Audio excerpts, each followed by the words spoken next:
ஓம் நமோ பகவதே வாசுதேவாய. ஓம் அஜ்ஞானதிமிராந்தஸ்ய ஞானாஞ்சனசலாகய சக்ஷுருன்மீலிதமேன தஸ்மை ஸ்ரீ குருவே நமः.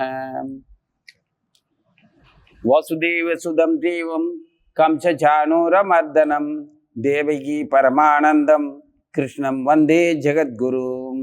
வாஞ்சா கல்பத்தர்பஸ்ய கிருபா சிந்துப்பே ஏவச்ச பதிதானாம் பாவனைப்பியோ வைஷ்ணவேப்பியோ நமோ நமக. பகவத்கீதை 6வது அத்தியாயம் தியான யோகம்னு இதுக்கு பேர் வச்சிருக்கிறாங்க. ஸ்ரீ கிருஷ்ணாய நமக. ஸ்ரீ பகவான் சொல்லுகின்றார், எவனொருவன் கர்ம பலனில் பற்றில்லாமல் செய்ய வேண்டிய கர்மங்களை செய்கின்றானோ அவனே சந்நியாசி, அவனே யோகி. அக்னியை பற்ற வைக்காதவனோ கர்மங்களை துறந்ததாலோ சன்னியாசி ஆக மாட்டான். இங்க இது அத்தியாயம் 6வது அப்படின்னு ஆரம்பிச்சிருக்கிறது. ஆனா 5வது அத்தியாயத்துல அர்ஜுனன் கேட்டாரு, சன்னியாசியா, அதாவது செயலை துறப்பதா செயலை செய்வதா, எது சிறந்ததுங்கிறத எனக்கு சொல்லுன்னு சொன்னாரு. இந்த ரெண்டுக்குமே பகவான் அந்த அத்தியாயம் முழுக்க பதில் சொல்லலை. செயலை துறக்கிறதும் செயலை செய்யறதும், துறவும் உறவும் ரெண்டுமே முறைப்படி செய்தால் ரெண்டுக்குமே பலன் ஒண்ணுதான்றாரு. அந்த முறைங்கிறது என்னன்னு சொன்னார். எந்த முறையில அதை செய்தால் பலன் கிடைக்கும் அப்படிங்கிறத சொன்னார். பலன் ரெண்டுக்குமே ஒண்ணுதான்னாரு. ரெண்டுமே சிறந்த வழின்ட்டாரு. அடுத்து கர்மம்ங்கிறது செயல்படுறது, கர்மத்தை கைவிடுறது சந்நியாசம்ங்கிறது. இந்த ரெண்டையும் எப்படி செய்யணும் அப்படிங்கிறத சொன்னாரு. அதுக்கு செய்யக்கூடியதில் வழிமுறையில் எது சுலபம்னு சொல்லும்போது செயலை துறத்தலை விட துறக்கிறத விட செயலை செய்யறது நல்லதுன்னு சொன்னார். சுலபம்னு சொன்னார், நல்லதுன்னு சொல்லல. நல்லது ரெண்டுமே தான். இது செயலை செய்யாம இருக்கிறத விட செய்யறது உனக்கு சுலபம்னு சொன்னார். அடுத்ததுல இப்ப அந்த அத்தியாயத்துல அதனுடைய தொடர்ச்சியை என்ன சொல்றாருன்னா, செயலை செய்யறது சுலபம்னு சொன்னாரு. அதை எப்படி செய்யணுங்கிறதையும் அதுல ஏற்கனவே சொல்லியிருந்தாரு, பற்றில்லாம செய்யணும்னு. அதே இப்ப வலியுறுத்தி சொல்றாரு. பலன்ல பற்றில்லாம செயலை துறக்கிறது, செயலை செய்யறது, இந்த ரெண்டுலையுமே பற்று இருக்கக்கூடாதுங்கிறது தான் முக்கியமான விஷயங்கிறத இப்ப ஆரம்பிக்கிறார். செயலை துறப்பதில் பற்று எங்க இருந்து வரும்? நான் தான் செயல்படவே இல்லையே, அப்புறம் எப்படி அதுல பற்று வரும்? பற்று இல்லாம செயல்படுங்கிறாரு. செயலை துறக்கணுங்கிற செயலையும் பற்று இல்லாம செய்யணுங்கிறாரு. அதுக்குத்தான் ஞானம் வேணும். அப்ப ஞானம் தான் இங்க முக்கியமானதா இருக்குது. செயல்படாம எல்லாவற்றையும் விட்டு விடுதல் அப்படிங்கிறது எளிதான காரியம் இல்லை. பந்த பாசத்தையும் தன் உடல் பராமரிப்பையும் கைவிடுதல் அப்படிங்கிறது சாதாரண விஷயமா கிடையாது. அப்படி கைவிடுறதுக்கு பேராசை வேணும். சாதாரண ஆசை எல்லாம் கிடையாது, பெரும் பேராசை வேணும். அப்பதான் கைவிடுறதுக்கு முயற்சி பண்ண முடியும். அந்த பேராசை முழுமையான பேராசையா இருந்ததுன்னா முழுமையா கைவிடலாம். அப்படி கைவிட்டதுக்கு அப்புறமும் அந்த பேராசையினால கிடைத்த பலன்ல கைவிட்டது பிரயோஜனம் இல்லாமலே போயிடும். என்ன கைவிட்டோம்? பந்தபாசத்தை தானே, இந்த உலக ஐஸ்வர்யங்களை தானே, புலன் இச்சைகளை தானே கைவிட்டோம். எல்லாத்தையும் கைவிட்டோம்ல. கைவிடுறதுக்கே கஷ்டம். அப்படியே கஷ்டம் கைவிட்டாலுமே அந்த கைவிட்டதுனால் கிடைக்கக்கூடிய பலன் இருக்கு இல்லையா? சன்னியாசி, குரு, சாமானிய மக்களுக்கு மேலான ஒரு மேம்பட்ட ஒரு நிலை, தெய்வீக நிலை அப்படிங்கிற அந்த பதவி, அந்த ஐஸ்வர்யம், அந்த கடாட்சம் கிடைக்கும்ல. அந்த மதிப்பு சாமானிய மக்களும் இந்த உலக ஐஸ்வர்யங்கள்ல மூழ்கி கிடக்கிற அதிகாரிகளோ மன்னர்களோ செல்வந்தர்களோ தொழிலதிபர்களோ இந்த சன்னியாசியை சும்மா விட்டுருவானுங்களா? அப்போ பற்றில்லாம இருக்கிற அந்த எல்லாவற்றின் மேலேயும் பற்றில்லாத அந்த பேராசை, அந்த நிலையை அடைய வச்சதுக்கு அப்புறம் அந்த உயர்நிலை அடைய வச்சதுக்கு அப்புறம் இத்தனை பேருடைய கொண்டாட்டமோ வணக்கமோ உன்னைய அங்கிருந்து கீழே தள்ளி விட்டுரும். பழையபடி ஆரம்பிச்ச இடத்துலயே வந்து நிற்போம். எதையுமே கைவிட முடியாது. அப்ப சந்நியாசத்தை கடைபிடிக்கிறதுக்கும் பற்று இல்லாம கடைபிடிக்கிறதா இருந்ததுன்னா தாராளமா செய்.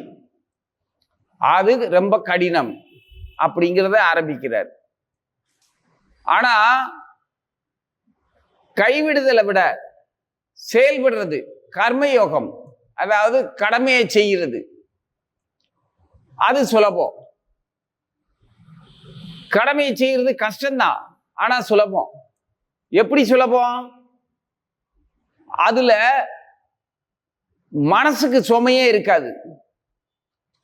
இப்போ ஒரு கடினமான உழைப்பாளி,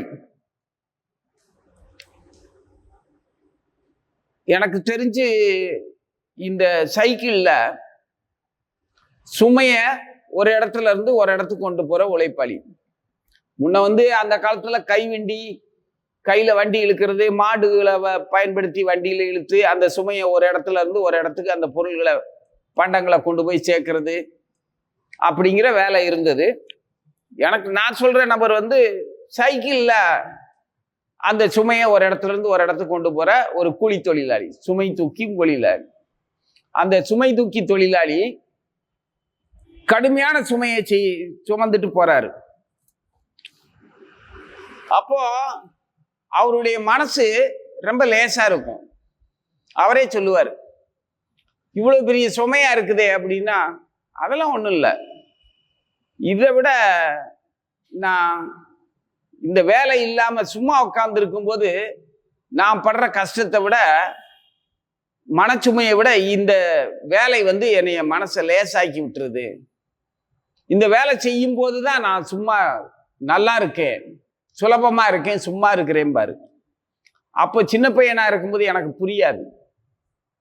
மனம்ங்கிற ஒண்ணு அவரை சுலபமாக்கி விட்டுருது இந்த கடமையை செய்யும் போது. அவர் பற்றில்லாத ஒரு பெரியவர், அவருக்கு ஒரு குடும்ப வாழ்க்கை அப்படிங்கிறது இருக்கத்தான் செய்யுது. அதுல அவர் இந்த சுமை தூக்குற இந்த வேலையை செஞ்சுதான் தன்னுடைய குடும்பத்தில் உள்ள உறுப்பினர்கள், அம்மா அப்பா மனைவி குழந்தைங்க தன்னுடைய தங்கை எல்லாத்தையுமே நல்லா பார்த்துக்கிட்டாரு. பெரிய குடும்பம் தான், அவங்க எல்லாரையுமே நல்லா பார்த்துக்கிறதுக்கு இவருக்கு இந்த சுமைதான், சுமை தூக்குற இந்த வேலை கடினமா ஓய்வில்லாம அதிக வேலை கிடைச்சதுன்னா மனசு ரொம்ப லேசா இருக்குதுன்னு சொல்லுவாரு. ஏன்னா அதுல ஈட்டக்கூடிய அந்த பொருள் இருக்கு இல்லையா, அந்த பொருள் வந்து அவங்க வீட்டில் உள்ளவங்களுடைய எல்லாருடைய தேவைகளுக்கும் கணிசமான தேவைகளுக்கு கணிசமான உதவியா இருக்கும். தேவைக்கு அதிகமாகவும் இல்லை, தேவைக்கு குறைவாகவும் இல்லை. ஏன்னா அவங்க வரவறிந்து வாழ தெரிந்த குடும்பம் அது. அதனால மிகைப்படுத்திய எண்ணங்கள், மிகைப்படுத்திய ஆசாபாசங்கள், பொருளாதாரத்துக்கு மேல வந்த பொருளாதாரத்துக்கு மேல அவங்க தேவைகளை வளர்த்துக்கல, எண்ணங்கள்ல வளர்த்துக்கல, வாழ்க்கை நடைமுறை பழக்கத்திலையும் வளர்த்துக்கல. அதனால அவங்களுக்கு அது சுலபமா இருந்தது. எப்ப நமக்கு பொருளாதார பற்றாக்குறை வருதுன்னா, நமது பொருளாதாரத்தை நமக்கு வரவுன்னு வர்ற அந்த பொருளை விட எண்ணங்களையும் செயல்களையும் காலத்தையும் விரயமா செலவு பண்றதுனால பற்றாக்குறை வந்துருது. அதுக்கு தகுந்த மாதிரியே நமது பழக்க வழக்கங்கள் இருந்துச்சு அப்படின்னா, வரவுக்கு தகுந்த மாதிரியான வாழ்க்கை செலவு பழக்க வழக்கங்கள், காலத்தை நேரத்தை செலவு பண்றது, உணவுக்கு, உடைக்கு, இருப்பிடத்துக்கு மற்றும் அரசாங்க தேவை, வரி, தண்ணீர், மின்சாரம், இப்படி பல தேவைகளுக்கு இயல்பாவே நம்ம பழக்கம் எளிமையாகவும் நிறைவாகவும் மன திருப்தியோடையும் செயல்பட்டா அந்த வரவுக்குள்ள கணக்கு போட்டு அந்த மாதிரியே வாழ பழகி இருந்தோம்னா நமக்கு அந்த வரவு வந்து கணிசமான வரவு, கணிசமான செலவுக்கு சரியா இருக்கும். அதுல பற்றாக்குறையும் சுமைக்கும் இடமே இருக்காது. பத்தலை அப்படிங்கிற குணமே வராது. எனக்கு இது போதாதுங்கிற குணம் வந்துச்சுனாலே உருப்படாது. அந்த குணம் வந்து எப்போ வருது? நாம அளவுக்கு அதிகமா நமது தேவைகளையும் காலத்தையும் அதிகமா செலவழிக்கும் போது, காலத்தை அதிகமா செலவழிக்கிறதுங்கிறது எப்படின்னா, குறைந்த பொழுதுக்குள்ள அதிக பயன் இன்பம் வேணும் அப்படின்னு ஆசைப்படுறதுனால காலத்தை விரயமா செலவழிக்கிறோம். புரியுதா? அதே சமயத்துல பொருளாதாரத்தை சிக்கனமா செலவழிக்காம காலம் மாதிரி அதிகமா செலவழிச்சோம்னா அதுவும் பற்றாக்குறையாயிரும். இதெல்லாம் குணப்பழக்க வழக்கங்கள்ல வர்றது, வாழும் முறை அந்த இதுல. அப்போ கர்மாப்படி அவங்க கர்மாங்கிறது நிச்சயிக்கப்பட்ட ஒண்ணு, அவங்களுடைய சுதர்மம். ஒரு ஜீவன் இப்ப நாம இருக்கிறோம்னா நம்மளுடைய தேவைகளுக்கு நாம உழைக்கிறதும் உடலை நடத்திக்கிறதையும், உடல் நடத்திக்கிறதுக்காக ஒரு நாள் முழுவதையுமே கடக்கிறதும், இதைத்தான் நம்ம வாழ்க்கையை நினைச்சிட்டு இருக்கோம். இதுதான் உண்மையிலேயே வாழ்க்கையும் கூட. எப்ப அது வாழ்க்கைங்கிற பேர் வருது? உண்மையிலேயே உடலை நடத்திக்கிறதுக்காக உழைக்கிறதுனாலையும் நாளை கடத்துறதுனாலையும் அது வாழ்க்கைன்னு பேர் வராது.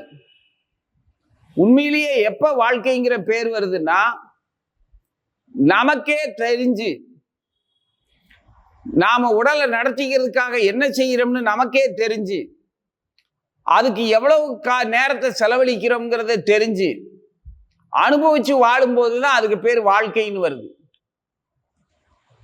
வாழாமலே வெறும் இந்திரிய போகங்கள்லையும் உழைப்புக்கும் பிழைப்புக்கும் சம்பந்தமே இல்லாம பொருள் சேகரிக்கிறதுல புத்தியை வச்சுக்கிட்டும் புலனின்பங்களை நிறைவேற்றுறதுக்கும் நாளை கடக்கிறத பத்தி அக்கறையே இல்லாம இரவு பகலா பாடுபடுறது வாழ்க்கைங்கிறது சொல்ல முடியாது. அது வாழ்க்கை இல்லை. அவங்க உயிரோட அனுபவிச்சுக்கிட்டு இருக்கிறாங்க. இந்த அனுபவிச்சுக்கிட்டு இருக்கிறதுக்காக ஒரு உடல் இருக்குது. இந்த உடல் தேஞ்ச உடனே இன்னொரு உடல் எடுப்பாங்க, அந்த உடல் தேஞ்ச உடனே இன்னொரு உடல் எடுப்பாங்க.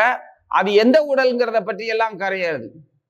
அது வேர்வையில இருந்தோ முட்டையில இருந்தோ அண்டத்துல இருந்தோ பிண்டத்துல இருந்தோ ஏதோ ஒரு சரீரத்துல 84 லட்சத்துல ஏதோ ஒரு உடல் எடுத்துக்கிட்டு தொடர்ந்து சுத்திக்கிட்டு இருக்கிறது. அது வாழ்க்கையே கிடையாது.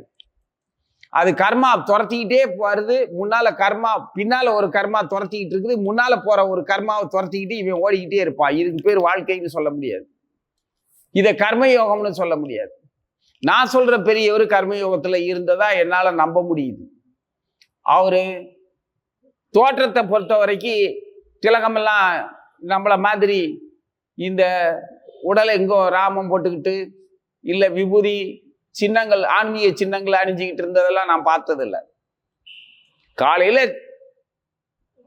சாப்பிட்றதுக்கு முன்னாடி காலைல எழுந்திரிச்சு காலை கடமைகள்லாம் முடிச்சுட்டு சாமி கும்பிடும் போது கொஞ்சம் விபூதி எடுத்து பூசிக்குவார். ஒரு சந்தனமோ குங்குமோ வச்சுக்குவார். பக்கத்தில் இருக்க பெருமாள் கோயிலில் போய் தீர்த்தம் வாங்கிக்குவார். அவ்வளவுதான். மற்றபடி அவர் பாட்டுக்கு அவர் வாழ்க்கையை வாழ்ந்துட்டு இருப்பார். தோட்டத்தில் வேற எதுவும் இருக்காது. திருவிழா நாட்களாக இருந்தாலுமே அவர் சுமை தூக்குறத நிறுத்த மாட்டார். எப்பவுமே அவர் வேலை செய்கிற அந்த வியாபார ஸ்தலத்துல இவருக்கான சுமை இருந்துகிட்டே இருக்கும். அதை கொண்டு போய் சேர்க்க வேண்டிய இடத்துல தேவைகளும் இருந்துகிட்டே இருக்கும். அதனால இவருக்கு தங்குதடை இல்லாம வேலை நடந்துகிட்டே இருக்கும். இது நடைமுறையில நான் பார்த்தது. வேலை செய்யும் போதுதான், நான் இந்த இயங்கும் போது உடலால இயங்கும் போதுதான் சுலபமா இருக்குங்கிறத அவரு பிற்காலத்துல நான் கொஞ்சம் கொஞ்சமா விவரம் தெரிஞ்சு அவரை புரிஞ்சிக்கும் போது புரிஞ்சது விஷயம். அதே மாதிரி சொந்த அனுபவத்திலையும் உடலால கடினமா உழைக்கும் போது மனம் லேசா இருக்கிறதையும், உடல் உழைப்பே இல்லாம சும்மா இருக்கும்போது மனம் பரிதவிக்கிறதையும் சுமையா கஷ்டப்படுறதையும் இப்ப வரைக்கும் நான் அனுபவிச்சுக்கிட்டு இருக்கிறேன். இது எனக்கு மட்டும் இல்ல, அந்த பெரியவர் நான் பார்த்த பெரியவருக்கு மட்டும் இல்ல, கண்டிப்பா எல்லாருக்குமே இருக்கும். அதை உணரல, உணர்ந்தோம்னா தெரியும். அப்போ கவனம் இல்லாம உழைக்கிறதுனாலையும் பிரயோஜனம் இல்லை. ஏன்னா அதுவும் விபத்துக்கு ஆளாயிரும். பொறுப்பா தான் உழைக்கணும். அதனுடைய பலன்ல பற்று வச்சிருந்தாலும் மனம்ங்கிற ஒண்ணு அங்க வேலை செஞ்சிடும். அப்போ மனம்ங்கிறது சுமையாயிரும். பலனை பற்றியே அக்கறையே இல்லாம, ஆனா செயல்ல முழுமையான ஈடுபாட்டோட. இது கேட்கறதுக்கு புரிஞ்சுக்கிறதுக்கு விளக்கம் சொல்றதுக்கு கொஞ்சம் சிரமமா தான் இருக்கும். சிரமம்னா அந்த அளவுக்கு தெளிவா விளக்கமா சொல்லிட முடியாது. கேட்டாலுமே புரிஞ்சுக்கிறது அந்த அளவுக்கு புரிஞ்சிக்க முடியாது. ஆனா அனுபவிக்க முடியும். நம்ம அனுபவத்தை திரும்பி பார்த்தோம்னா நம்ம ஒவ்வொரு செயல்லையும் பலன்ல பற்றுக்கொண்டு மனசை செயல்ல ஈடுபடுத்தாம அந்த பலன்லயே மனசை பூரா வச்சுக்கிட்டு செயல்படுறது, சரியா செயல்படாம கோட்டை விட்டதை நம்ம உணரலாம். அதே சமயத்துல பலனை பற்றிய அக்கறையே இல்லாம செயல் மேல அதிக கவனத்தை செலுத்தி அந்த செயலை செய்யும் போதும் பலனை பற்றிய விளைவே நமக்கு கிடைக்காம ஏமாந்து போன கதையும் இருக்கும், சம்பவங்களும் இருக்கும். அப்போ பலனை நினைக்க கூடாதா? நினைக்க கூடாது. ஆனா பலன் பற்றி தெளிவான அறிவு இருக்கணும். செயலை நினைக்க கூடாதா? நினைக்க கூடாது. ஆனா செயல்ல முழு ஈடுபாடு, அந்த செயல் காலம் எவ்வளவு செலவு பண்ணணும், அதை எப்படி நேர்த்தியா செய்யணும், தெரிந்து செயல்படணும், புரிந்து செயல்படணும். அப்போ பற்று இல்லாம அப்படிங்கிறதோட அர்த்தம் என்னங்கிறது புரிஞ்சாதான் இந்த ரெண்டையுமே செய்ய முடியும். அப்படி ஒரு நிலையத்தான் இவர் இங்கே அவனைத்தான் சொல்றாரு ஞானி, ஞான யோகி. அதைத்தான் யோகிங்கிறாரு. பகவான் சொல்றத அப்படியே நம்ம மனப்பூர்வமா ஏத்துக்கிட்டோம்னாலும் இல்ல அதுக்கு வியாக்கியானம் விளக்கம் சொல்றேன் பேர் வழின்ட்டு பேசினாலும் அவ்வளவு சுலபமா புரிஞ்சிக்காது. பகவான் சொன்னபடியே ஆன்மீக வாழ்க்கையை யார் ஒருத்தர் வாழ்ந்து காட்டுறானோ, நடைமுறையில வாழ்ந்து காட்டுறானோ, அப்பேற்பட்டவன் நமக்கு குருவா இருந்து வழி நடத்தினால், அவங்க வழி நடத்துறேன்னு சொல்லி நம்மளை கூப்பிட்டெல்லாம் வழியை பாரு, பின்பற்றி வா அப்படின்னு எல்லாம் சொல்ல மாட்டாங்க. ஆனா அப்படிப்பட்ட குருவை நம்ம அடைஞ்சிட்டோம்னா, வாழ்ந்து காட்டுற குருவை அடைஞ்சிட்டோம்னா நமக்கும் அந்த பழக்கம் தானா வந்துடும். அப்படி வந்தாதான் வாழ்ந்தாதான் புரியுமே தவிர பேசினாலோ விளக்கம் சொன்னாலோ வியாக்கியானம் பேசி எதிர்கேள்வி கேட்டாலோ புரியவே புரியாது. இதுக்கு முன்னாடியே சொல்லிட்டார். தக்க ஆன்மீக குருவை அடைந்து அவருக்கு பணிவுடன் சேவைகள் செய்து அதுக்கப்புறம் தான் நீ ஏதாவது சந்தேகம்னா கேள்வி கேட்கணும். அப்படி உன்னுடைய ஞானத்தை விருத்தி செய்து கொள். உன் ஞானத்தை விருத்தி செய்கிறதுக்காக கேள்வி கேட்கணுமே தவிர உன் அறிவையும் திமிரையும் காட்டுறதுக்காக இல்ல பிரபலப்படுத்தி எனக்கு எந்த அளவுக்கு எப்படியெல்லாம் ஞானம் கேள்வி எல்லாம் எனக்கு வருது பார்த்தீங்களா, இதுக்கெல்லாம் உங்களால பதில் சொல்ல முடியுமா அப்படிங்கிற மாதிரி எல்லாம் கேள்வி கேட்கக்கூடாது. அந்த கேள்வி சொந்த ஞானத்துக்கு பயன்படுறதா இருக்கணும். தன்னுடைய சந்தேகத்தை நிவர்த்தி பண்ணி அமைதி தரக்கூடிய கேள்வியா இருக்கணும். அப்படி ஒரு குரு கிட்ட அவர் வாழ்ந்து காட்டுறவர்கிட்ட சேர்ந்து வாழ தொடங்கினால் அவரோட சேர்ந்து வாழ தொடங்கும் போது வாழ்க்கை ரொம்ப இனிமையாகவும் சுலபமாகவும் சுகமாகவும் இருக்கும். அவர் மேல அன்பு பெருகும். நமக்கு சொந்த பந்தங்கள் அத்தனையுமே அதனுடைய உண்மையான சொரூபம் தெரியும். அந்த சொரூபத்துக்காக கோபமோ ஆத்திரமோ அதிக பாசமோ வைக்காம பெருமையும் படாம நிதானமாகவும் சரியாகவும் பார்க்க தெரியும் அந்த சொந்த பந்தங்களை, நட்பையோ சொந்த பந்தங்களையோ. அப்படி ஒரு குருவை சரணடைஞ்சு கூட சேர்ந்து வாழ்ந்து பார்த்தா அவன் வாழ்ந்துகிட்டு இருக்கிறத பார்த்து நம்ம படிப்பினையா எடுத்துக்கிட்டா புரியும். அப்போ கிருஷ்ணர், பலராமர், ராதாராணி.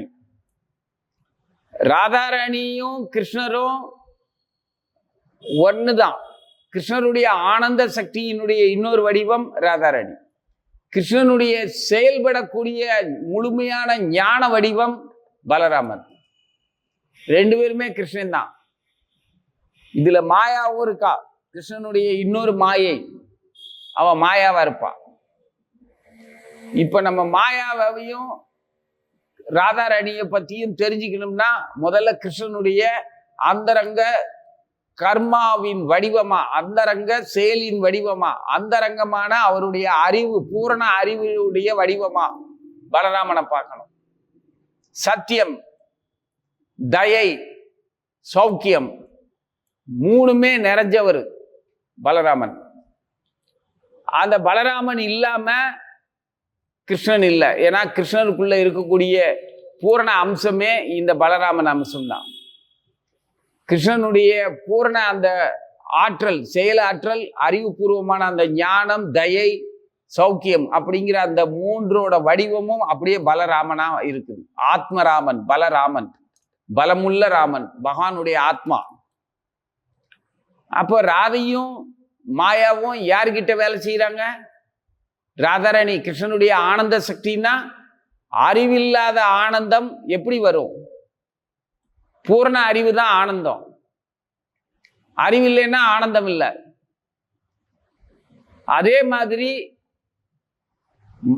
அறிவுக்கும் ஆனந்தத்துக்கும் இடையில இணைப்பையும் அந்த ஆனந்தத்தையும் அறிவையும் எப்ப எங்க வெளிப்படுத்தணும், எப்ப எங்க மறைக்கப்படணும், எப்ப எங்க அது மறைமுகமா இருந்தாலும் இயக்கம் அப்படியே இருக்கணும், இயங்கணும் அப்படிங்கிற எல்லா தந்திர வித்தைகளும் மாயையினுடைய பொறுப்பு. மாயா பற்றி யோசிக்கிறதுக்கோ அதை புரிஞ்சுக்கிறதுக்கோ நமக்கு பூரணமான ஞானம் வேணும்னா அது பலராமனுடைய அறிவு இருக்கணும். ஆசிரியன் குரு சங்கர்சனர், அவர் தான் குரு. அந்த குரு தான் அப்போ பலராமனா கிருஷ்ண பலராமனா இருந்தார். அடுத்து கிருஷ்ணரே சைதன்ய மகாபிரபு வரும்போது நித்யானந்தரா கூட இருந்தார். அப்போ நித்யானந்தருடைய பூரண அம்சம், அதே அம்சத்துல நித்யானந்தருடைய வழித்தோன்றல்களா நமக்கு தெரிஞ்சு ஒரு பகவத் மகாராஜ்னு ஒருத்தர் இருந்தார். பக்தி சித்தாந்த சரஸ்வதி மகாராஜுடைய சீடர்கள்ல முக்கியமான ஒருத்தரா இவரும் ஒருத்தர். பலர் இருக்கிறாங்க. நம்ம பக்தி பிரமோத் பூரி கோஸ்வாமி மகாராஜ், அதே மாதிரி பக்தி வேதாந்த சுவாமி பிரபுபாதாங்கிற இஸ்கான் அமைப்பு உருவாக்கின ஆச்சாரியர், அதே மாதிரி இன்னும் பல ஆச்சாரியர்கள் இருக்கிறாங்க. அதே மாதிரி இவரும் பகவத் மகாராஜ்னு பேரு. இந்த பகவத் மகாராஜ் அதே மேற்கு வங்கத்துல தான் தோன்றினார். 1944 நினைக்கிறேன். அந்த காலங்கள்ல அவர் 90 வயது வரைக்கும் வாழ்ந்தவர். அவருடைய கடைசி காலத்துல அவரு ஏன் பலராமனுடைய அம்சமா நித்யானந்தருடைய அம்சமா அந்த வழித்தோன்றல்கள்ல அவர் பொருத்தமானவர்னு பக்தி சித்தாந்த சரஸ்வதி மகாராஜே பாராட்டினவர். எதனால அப்படின்னா அவர் கூட எந்த ஒரு பக்தர்களும் அவருடைய அன்புக்கு பிரியமானவர்களா அவரோட சேர்ந்து வாழ்றதுக்கு, சிறந்த பக்தன் சிறப்பு இல்லாத சரியா தன் வாழ்க்கையை நடத்திக்க தெரியாத பக்தன் அப்படிங்கிற வித்தியாசம் எல்லாம் கிடையாது. எல்லா பக்தர்களுமே, அதாவது சிறப்பா செயல்படுறவங்க, கடமை தவறாதவங்க, செயல்ல மட்டுமே விருப்பம் உள்ளவர்கள், சிலர் செயல்ல விருப்பம் இல்லாம நாம ஜபத்திலேயே விருப்பம் உள்ளவங்க, சிலர் பஜனை ஆனந்தத்திலேயே இருக்கிறவங்க, சிலர் கோவில்ல உடல் உழைப்பால சேவை செய்யறதுல மட்டுமே விருப்பம் இருக்கிறவங்க, சிலர் எழுதிக்கிட்டே இருப்பாங்க. சில பக்தர்கள் எல்லாருக்கும் போய் எழுதின புத்தகங்களை வச்சுட்டு விநியோகம் பண்ணிக்கிட்டு பிரச்சாரம் பண்ணிக்கிட்டு பேசிக்கிட்டே இருப்பாங்க. ஒவ்வொருத்தருக்கும் ஒவ்வொரு சேவை இருக்கும். எது உயர்ந்தது தாழ்ந்ததுங்கிறது பிரச்சனை கிடையாது. அவங்கவுங்களுக்கு சுலபமானதும் எந்த நேரமும் அதுல அயற்சியோ தளர்ச்சியோ மறதியோ இல்லாம இருக்கக்கூடிய ஒரு சேவை, அது அவரவர் உணர்ந்துக்கணும். அப்படி உணர்ந்த மாதிரி வாழ்ற அத்தனை பக்தர்களுமே இவர்கிட்ட ரொம்ப பிரியமா இருப்பாங்க.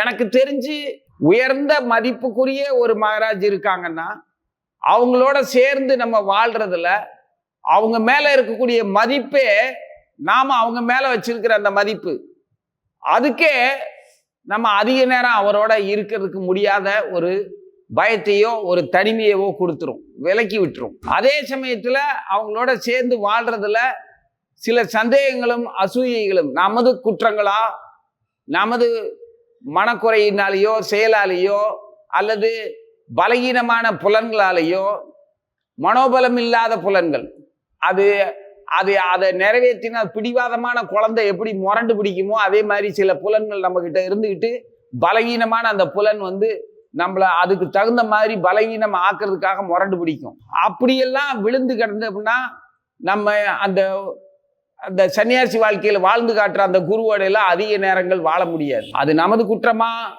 இல்ல அந்த குருவோடைய நடத்தையா அப்படிங்கிறத பற்றியெல்லாம் யோசிக்க வேண்டியதில்லை.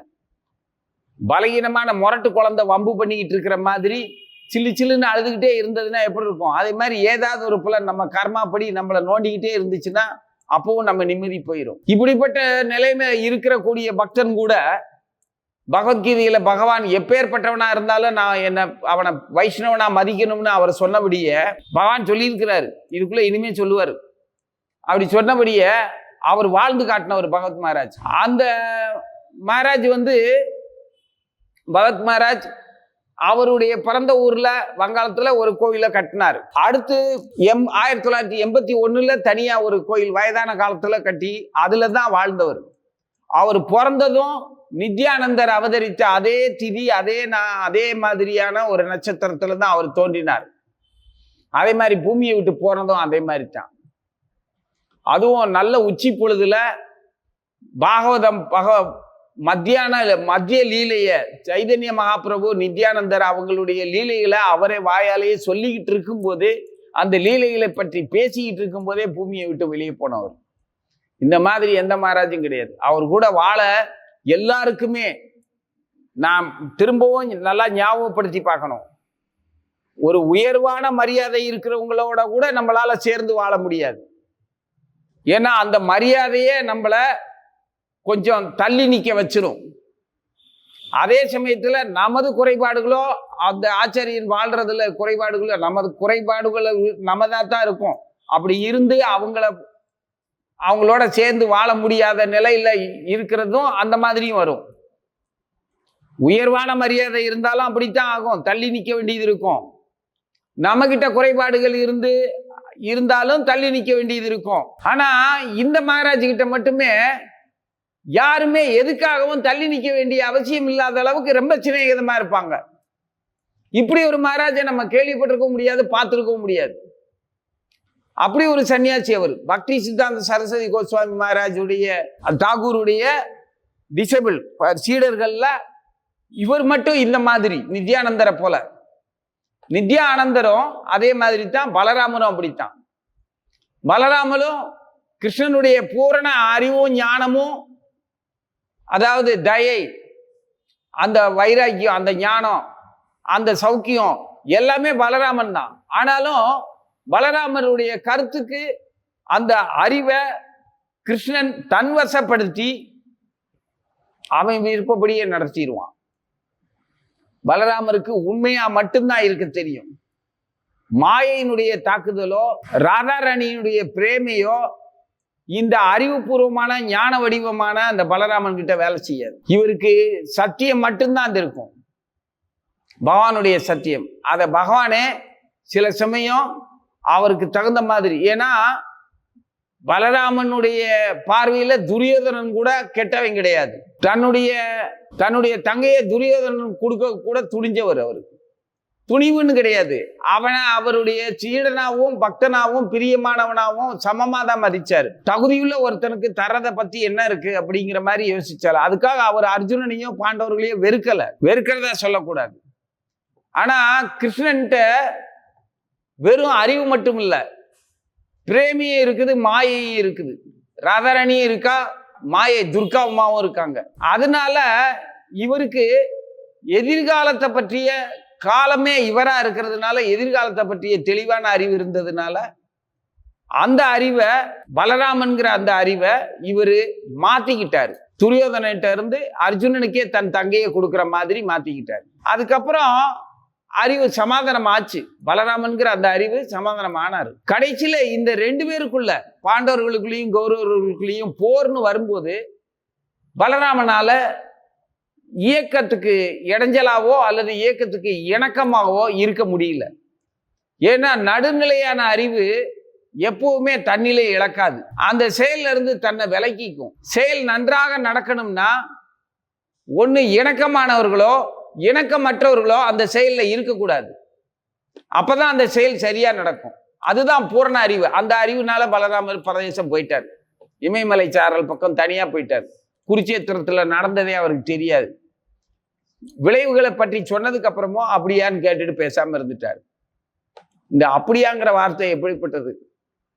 நம்மளே வாழ்க்கையில ஒருத்தன் ஏதாவது ஒன்று சொல்லி நம்மளாலதான் அவங்க அந்த வேலையெல்லாம் செஞ்சதெல்லாம் அவங்க சொல்லிக்கிட்டு இருக்கும்போது நம்ம ஒண்ணுமே தெரியாத மாதிரி அப்படியான்னு கேட்டோம்னா எப்படி இருக்கும்? ஒன்னாலதான் நான் இவ்வளவும் செஞ்சேன், நீ சொன்னா என்ன அப்படியான்னு கேட்க அப்படின்னு சடைக்கு வந்துருவாங்க. பலராமர் அப்படித்தான் அப்படியான்னாரு. கௌரவங்கள் பூரா அழிஞ்சிட்டாங்க, பாண்டவர்கள் மட்டும்தான் மிச்சம், தர்மர் தான் ஆட்சி செய்யறாரு, ராஜசீயா நடந்தது, கிருஷ்ணன் தான் முன்னால இருந்து எல்லா வேலையும் பண்ணான் அப்படின்னோடனே அப்படியா அப்படின்ட்டு பேசாம இருந்துக்கிட்டாரு. அந்த மாதிரி அறிவோட வடிவம், ஞான வடிவம். அப்போ பற்றில்லாமல் இருக்கணுங்கிறத பலராமன்ட்ட நித்யானந்தர்கிட்ட நம்ம பகவத் மகாராஜ் கிட்ட கற்றுக்கணும்.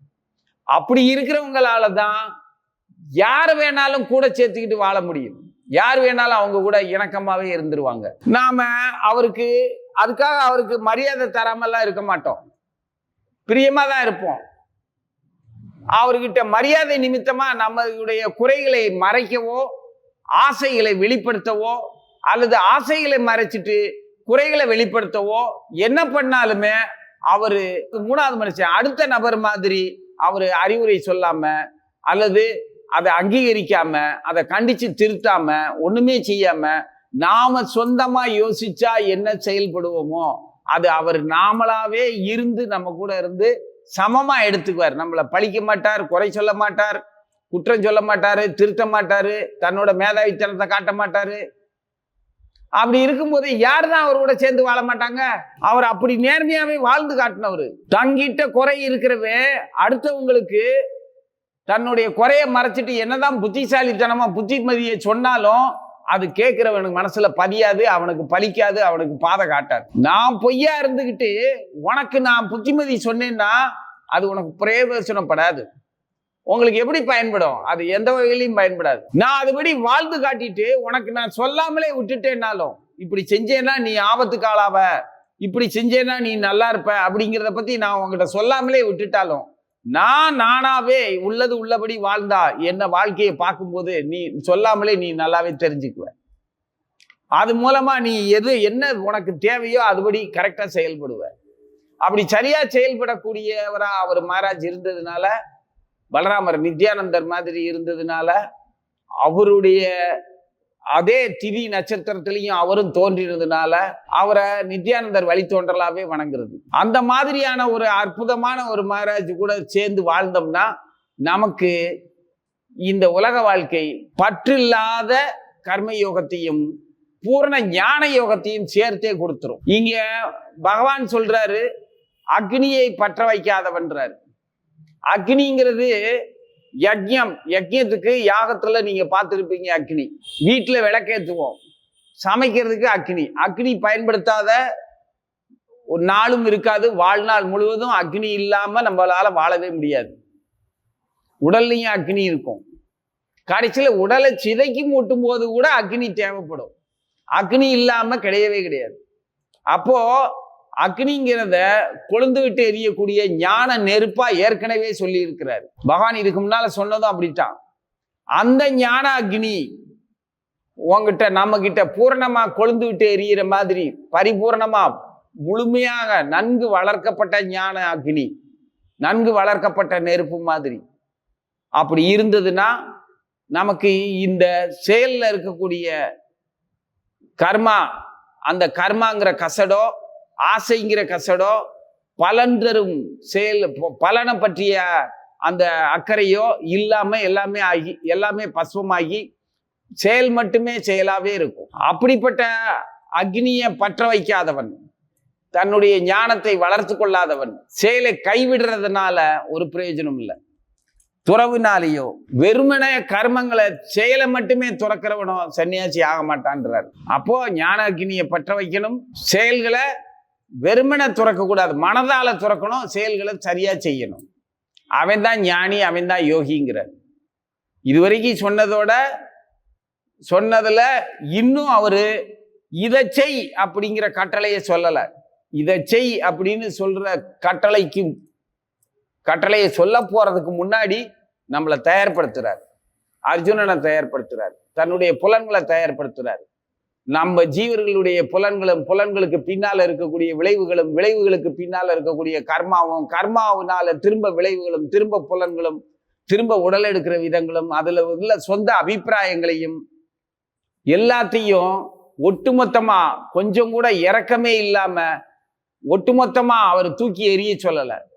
அதன் தன்மைகளை புரிந்து ஒவ்வொரு தடவையும் ஒவ்வொரு விதமா சொல்லி அந்த தன்மையினுடைய பூரண ரூபத்தை நமக்கு காட்டி நாமளே அதுல எதை தேர்ந்தெடுக்கணுங்கிறத நமக்கு சுதந்திரத்தை கொடுத்து, அதே சமயத்துல அந்த சுதந்திரத்துக்குள்ள இது நல்லது, இது உனக்கு பொல்லாதது அப்படிங்கிற விளவரத்தையும் சொல்லி எதை தேர்ந்தெடுக்கணுங்கிறதுக்கு ஒரு வழிகாட்டியவும் காட்டி, அப்ப சுதந்திரத்தையும் கொடுக்கிறாரு, அவர் விருப்பப்படி நல்லதை மட்டுமே தேர்ந்தெடுக்கக்கூடிய அந்த சொந்த புத்தியவும் நம்மளை அப்படியே திசை திருப்பி விட்டுறாரு, தைரியத்தையும் கொடுக்கிறார். இதுதான் பகவானுடைய காரணமற்ற கருணை. அவர் சுதந்திரத்தை நமக்கு வழங்கின சுதந்திரத்தை பறிக்கவும் இல்லை, நாமளே அந்த சுதந்திரத்தை பகவான்கிட்ட ஒப்படைக்கிற மாதிரி வைக்கிறார். அந்த மாதிரியான ஒரு வழி நடத்தல் அப்படிங்கிறதுல கொண்டு வந்துகிட்டு இருக்கிறாரு. இனிமேதான் கடைசியா தான் எல்லாம் புரிஞ்சு பூர்ணமானதுக்கு அப்புறம் இப்ப என்னதான் பண்ணணும்ன்ற அப்படின்னு நம்மளே கேட்கிற மாதிரி கொண்டு வந்து நிறுத்திட்டு அப்ப இதை செய்யின்னு சொல்லுவாரு. அவர் சொல்ல போறத என்ன சொல்ல போறாருங்கிறத முன்னக்கூடிய நமக்கு இப்படித்தான் சொல்லுவார் பகவான், இதை நோக்கி தான் நம்மளை அழைச்சிட்டு போறாரு அப்படிங்கிறது நமக்கு உறுதியா தெரிஞ்சதுன்னா அது தெரிய வைக்கிறது நமது குரு. அப்படி தெரிஞ்சதுன்னா நிம்மதியா செயல்படுவோம். இன்னும் முடிவுக்கு போகல, தெரியாது நமக்கு, ஆனா பகவான் இப்படித்தான் செய்வாருங்கிற ஒரு அபிப்பிராயம் வர்ற மாதிரி ஆரம்பத்துல இருந்தே சொல்லி கூட்டிட்டு வர்றாரு. அதே மாதிரி அது புரியணும்னா அதுக்கு காரணம் நமது குரு தான் காரணம். குருவினுடைய நடத்தையினால நமக்கு இப்ப இங்க இருந்து நான் உன்னை சிறுவில்லிபுத்தூர் அப்படிங்கிற ஒரு ஊருக்கு கோயிலுக்கு கூட்டிட்டு போறேன், இல்ல ஸ்ரீரங்கம் கூட்டிட்டு போறோம், இல்ல அயோத்தி கூட்டிட்டு போறோம், ஏதோ ஒரு ஸ்தலத்துக்கு நம்ம கூட்டிட்டு போறோம். அங்கதான் போறோம்ங்கிறது அந்த ஊரை இதுவரைக்கும் நீ பார்த்ததுல இருக்கிறதும் தெரியாது, அனுபவிச்சதும் இல்லை. ஆனா அந்த இடத்த பற்றி கேள்விப்பட்டிருக்கிறோம், அந்த இடத்துக்கு தான் கூட்டிட்டு போறோம் அப்படிங்கிறது தெரிஞ்ச உடனே வழியில பல சம்பவங்கள், பல ஊர்களையும் பல காட்சிகளையும் பார்க்க முடியும். ஆனா அந்த இடத்துக்கு தான் போறோங்கிற ஒரு அறிவு நம்ம மனசுல தெளிவா இருக்கும். அந்த மாதிரி பகவான் இனிமே அவரை நோக்கி அவருடைய சரணத்துக்கு தான் நம்மளை அழைச்சிட்டு போறாரு. அதுக்கு முன்னால நம்ம கிட்ட இருக்கக்கூடிய எல்லாத்தையுமே நமக்கே விளங்க வைக்கிறார். அதுக்கப்புறம் அவர் சரணத்துல தான் கொண்டு போய் சேர்க்க போறார் அப்படிங்கிறது மட்டும். அவர் சரணம் எப்படி இருக்கும், அதுக்கப்புறம் வாழ்க்கை எப்படி இருக்கும், அதனால என்ன பிரயோஜனம், அந்த இடத்துக்கு நம்ம போவோமா போக மாட்டோமா அப்படிங்கிற எந்த ஒரு களங்கமும் இருக்காது. இல்லாம தெளிவாக்குறதுக்கு தான் இந்த பாதையை இப்ப நம்மளை வழி நடத்தி கூட்டிட்டு போறார். அதுதான் இந்த 6வது அத்தியாயத்தினுடைய தொடக்கத்துல உள்ள பெரிய சிறப்பு. எடுத்த உடனே அதிரடியா சொல்லிட்டார், பலன்ல பற்று வைக்காம செயல்படுறவன் அப்படின்னு சொல்லிட்டு, அதுக்காக ஞான நெருப்ப அக்னியை மூட்டாதவனும் என்ன செயலை வெறுமே துறப்பவனும் ஞானியாக மாட்டான், யோகியாக மாட்டான் அப்படிங்கிறத முதல்ல எடுத்து சொல்றார். ஓம் நமோ பகவதே வாசுதேவாய.